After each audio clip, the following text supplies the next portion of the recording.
This video we're going to cover some preparation movements for a pull-based session. The first thing you want to do is you want to increase your heart rate gradually over 3 to 5 minutes. You can do 30 seconds on, 30 seconds off on a rowing machine, or just gradually increase the intensity to get nice and warm and increase your heart rate. Now we're going to look at mobilising some notoriously tight areas. The first one I like to do is called inchworms.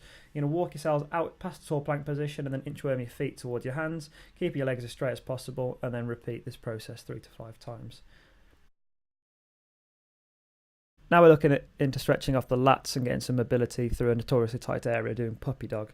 You can do as shown here, or you can use the roller to increase that stretch further. But you don't want to stay too still. You're trying to move in and out of this. Just try and gain in some range of motion through those lats and just feel that pull. Then we're going to look at doing something for our outer hips, especially if we've got a pull day. So this is called pigeon pose. You can vary this. Again, note I'm not staying too still. I'm trying to move throughout the whole movement, just trying to gain a bit of extra range wherever feels comfortable.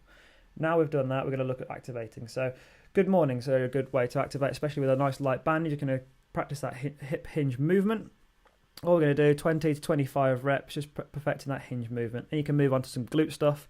I'm doing monster walks here, forwards and backwards, trying to really engage through those hips and get my hips ready for a heavy lifting session. Forwards, backwards, side to side, whatever works for you. I'm trying to make sure you're feeling this in your glutes.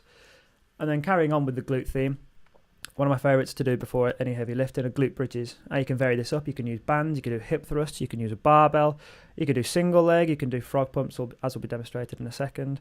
But again, we're just trying to re-squeeze through the glutes. And we're going to do frog pumps like here, putting your feet together and bridging up towards the sky there. So this is all to do activating through our glutes. Then we're going to look at activating through our lats. Now they're nice and mobile, we're going to activate through them. So the easiest way to do that is a straight arm pull down as shown here. Okay, really squeezing at the bottom. You can do this single arm, you can do this 2 arms.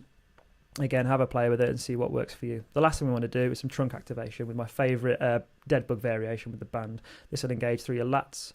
The main point here is trying to push your lower back into the floor and keep it pushed there by squeezing your abs tight.